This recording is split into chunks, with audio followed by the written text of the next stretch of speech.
The amount of international medical graduates who message us and say, despite what the salary is in the UK, it's still not enough to actually save anything or buy anything. We somehow managed to put down 25% on a house that we bought in our first year and a half in the UK, which came out to £62,500. Now, how did we do that?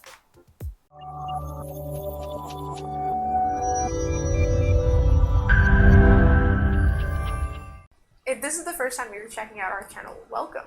Basically what we do is we run a website that's totally free known as roadtok.com, and it will explain the ins and outs about everything related to the United Kingdom and what it takes for you to work as a doctor in the NHS. So if you've not already, please stalk us on all of our social media. Find us on Facebook, find us on Twitter, Instagram, and of course, YouTube. Don't forget to subscribe. Hi guys, my name is Abriz and I currently work as a doctor in the NHS. And I thought today we can look at my expenses when I first started out in the UK and the ways that I budgeted and saved in order to get what I wanted to get and the goals that I set out for myself. So I thought today we can consider those kinds of expenses and think about how you can maximize your salary. Now, let's first consider what my take-home pay was. When I first started out as a doctor in the NHS, I started as a CT1, a trust grade or non-training CT1. A lot of IMGs think that they have to start at an FY2 level. You do not. Look at the job descriptions, see what makes sense to you, and apply accordingly, but it is totally possible with just internship experience to start out as a CT1 grade in the UK. Now, at that time, the basic pay was less than what it is now. So just to give you a rough idea, we're going to be talking about what it was like then and then talk a little bit about how it's kind of changed now. But basically, my take home at that time, at the end of the month, when we consider taxes and the NHS pension contribution, was £2,700. Over the years, we have written hundreds of guidance articles in order to guide international medical graduates in their road to UK. But at the same time, we recognize that even after reading all of this, some personal things still remains unclarified, and that is where our personal one-to-ones guidance session comes into play. You can now book a one-to-one session with either Ibriz or Ibrahim, depending on our availability, which is available on our intelligent appointment booking system. You can talk about anything related to your career in the UK from entirely your personal perspective, or you can choose to talk about a specific topic like your pathways to obtain GMC registration, or how you can apply for a job. We can have a look at your CV personally and give you tips and advice to improve your profile, and at the same time give you personal specific guidelines for obtaining the training position in your desired training specialty. You can see a lots of doctors already have taken these sessions and have gotten help from us, and I hope you will be one of them too. In order to book a session with us, you can choose which one of the sessions that you want to book with us and click book this session and choose the mentor, and that will take you to our booking system where you can go through our availability and choose the specific date you want to choose, and this way you can confirm and put the details to finalize the event booking. Now, luckily, the hospital that I started out with had hospital accommodations, so it's a really good thing if you are eligible, if your hospital has hospital accommodations, to go for that, because the cost is considerably less to stay in a hospital accommodation, and a majority of them come fully furnished with cutlery and what they call white goods, so like a fridge, an oven, a washing machine. You don't have to worry about those added expenses in your first few months in the UK. So my cost there, the rent along with my utilities, so gas, water, and electricity, came to £600. Then on top of that, of course, guys, you gotta eat. So comfortably, I would say I was looking at about £150 per month for food. So we've got the 600 for the housing and everything. We got 150 for the food, and then of course I had Wi-Fi, and that came to about £25. So deducting all of that from the take home that I was getting at the end of the month, I was looking at £1,925 left over once all of my expenses were paid. Now, Ibrahim was working at the same grade and in the same hospital, so he had added expenses on top of everything else, a little bit more than mine, some stuff that he had to also pay off. So he was taking home, or basically after everything was spent and said for, he was looking at £1,600 left over at the end of the month. And if we were to, let's say, combine both of those, that means we had basically £3,525 in our hand at the end of the month that wasn't going towards any sort of cost. Now, at this point, you might be like, Breeze, hold on. Your expenses don't make any sense. You've not talked about transportation, a car, your phone, or anything like that. Maybe I just want to go out and, do some shopping. Maybe I want to buy some accessories. Why haven't you talked about that? So, first of all, that money left over, you can then use to whatever you want to do. Whether or not, you want to spend towards something like that is up to you. However much you do spend is, of course, dependent on you and your family and how many people you have in the family. But if I were to explain my situation, since we were on, hospital accommodations, we were basically on site. We didn't need to worry about a car because we didn't have to go anywhere. The hospital was right there. Then other forms of transportation, luckily, again, the place that we were staying out at that time, if you had an NHS ID, the bus would take you for free. So we could go to the city center and back and not have to worry about paying for anything. If you are otherwise extra smart about, if you wanted to go somewhere further, look for bus fare ahead of time or use something like a rail card so you can maximize your savings. That's also something really important. So that cost can vary, but of course it's up to you how much you're spending towards that. Now, again, you guys make a really good point. What about a phone? So this is my phone. It's a nice little phone. It's fancy. It does what I need it to do. It lets me, make calls, get on the internet, send a message or two if I need to, and take pictures. It's not an Apple or Samsung, it's a Xiaomi. And it cost me less than £200. Doesn't mean to say that I couldn't have bought any of them other, I guess, more expensive or fancier phones or whatever. But what did I need it for if I already had a phone that did all that for substantially a fraction of that cost? So that's another thing. You can go ahead and just buy a phone outright with something that wouldn't cost you more than like a dent, barely a dent, a bump in your salary. And then, okay, well, fine, you've mentioned that about the phone, but what about the phone contract? Because I don't have a phone contract.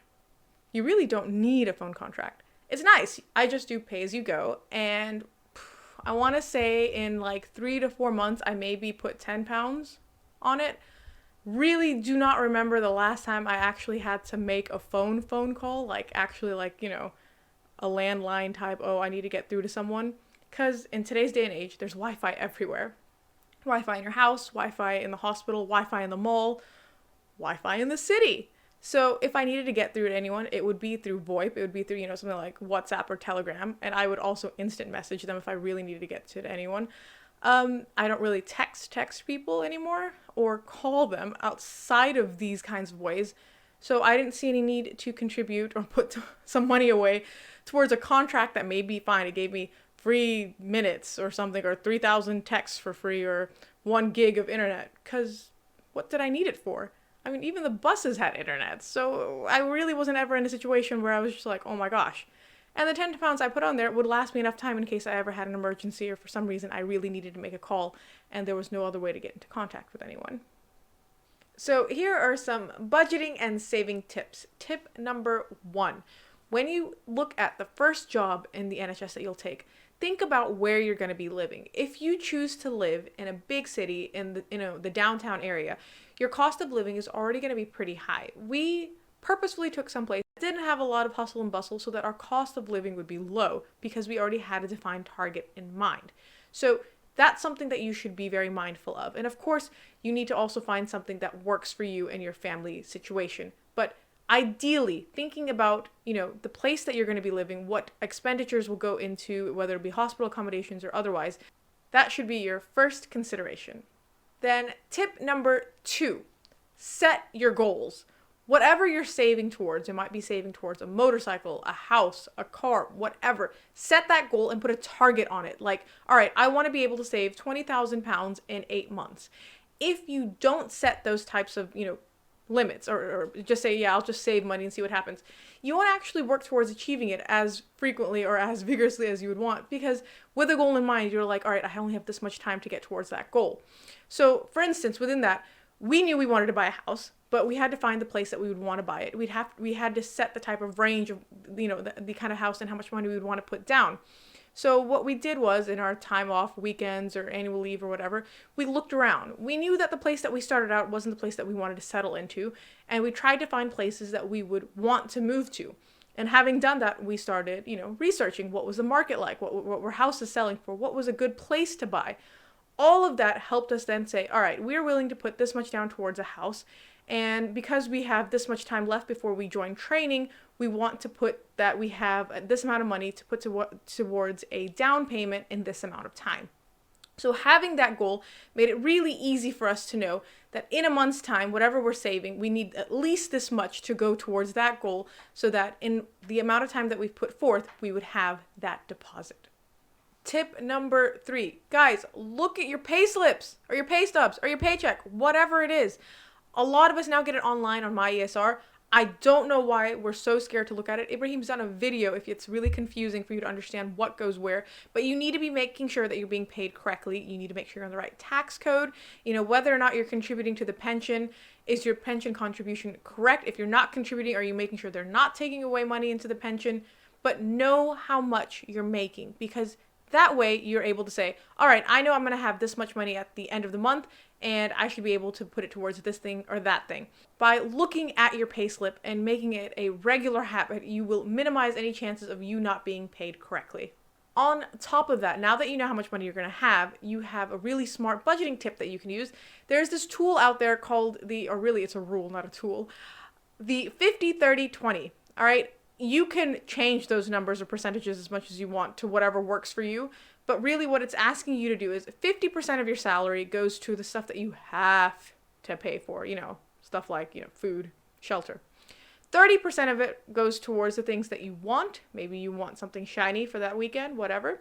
And 20% is stuff that goes towards you saving or an emergency fund, or maybe, a rainy day fund.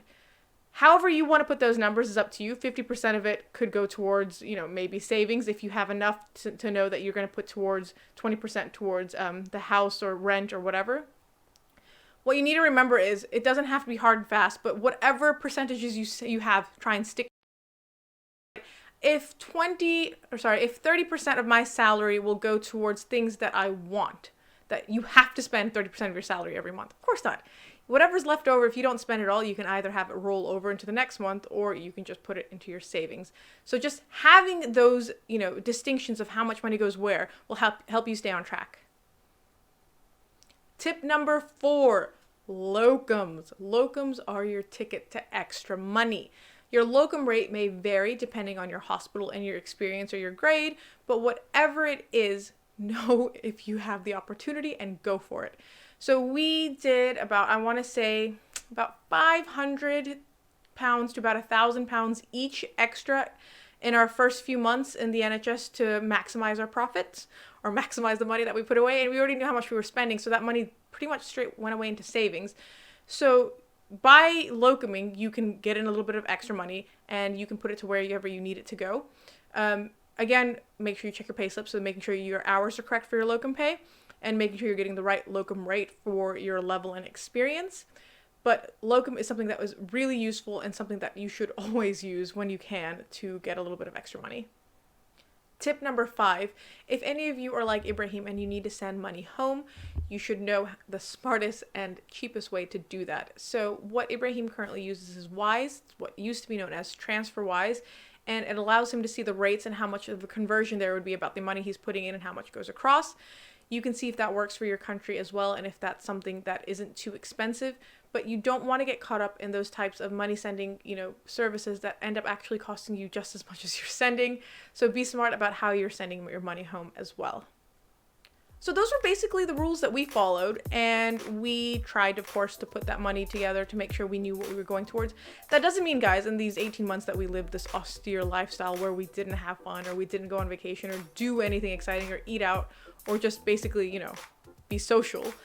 We made sure that we had that kind of room to comfortably spend money, and of course still comfortably save money, because we had that goal, we had that target, we knew what we were working towards.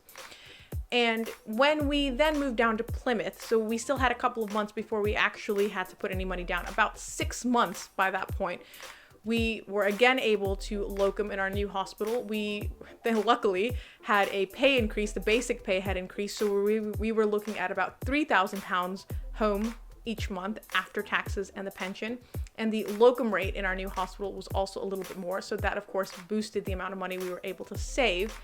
And really, all of it came down to being smart about knowing where all of that money was going and being happy with the decisions that we made.